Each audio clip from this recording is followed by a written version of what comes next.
Michée, chapitre 5.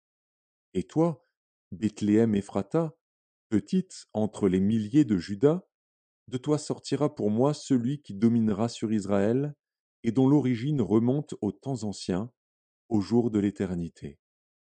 C'est pourquoi il les livrera jusqu'au temps où enfantera celle qui doit enfanter, et le reste de ses frères reviendra auprès des enfants d'Israël. Il se présentera, et il gouvernera avec la force de l'Éternel, avec la majesté du nom de l'Éternel, son Dieu. Et ils auront une demeure assurée, car il sera glorifié jusqu'aux extrémités de la terre. C'est lui qui ramènera la paix, lorsque l'Assyrien viendra dans notre pays et qu'il pénétrera dans nos palais. Nous ferons lever contre lui 7 pasteurs et 8 princes du peuple. Ils feront avec l'épée leur pâture du pays d'Assyrie et du pays de Nimrod au-dedans de ses portes. Il nous délivrera ainsi de l'Assyrien lorsqu'il viendra dans notre pays et qu'il pénétrera sur notre territoire.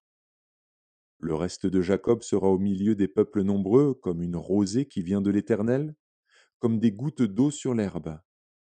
Elles ne comptent pas sur l'homme, elles ne dépendent pas des enfants des hommes. Le reste de Jacob sera parmi les nations, au milieu des peuples nombreux, comme un lion parmi les bêtes de la forêt, comme un lionceau parmi les troupeaux de brebis.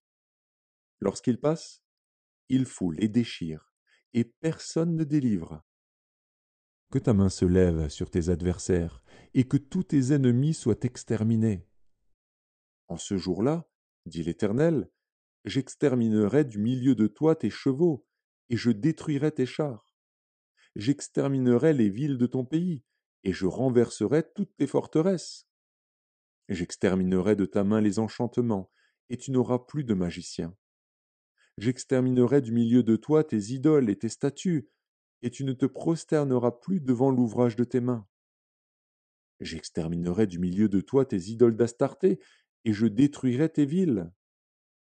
J'exercerai ma vengeance avec colère, avec fureur, sur les nations qui n'ont pas écouté.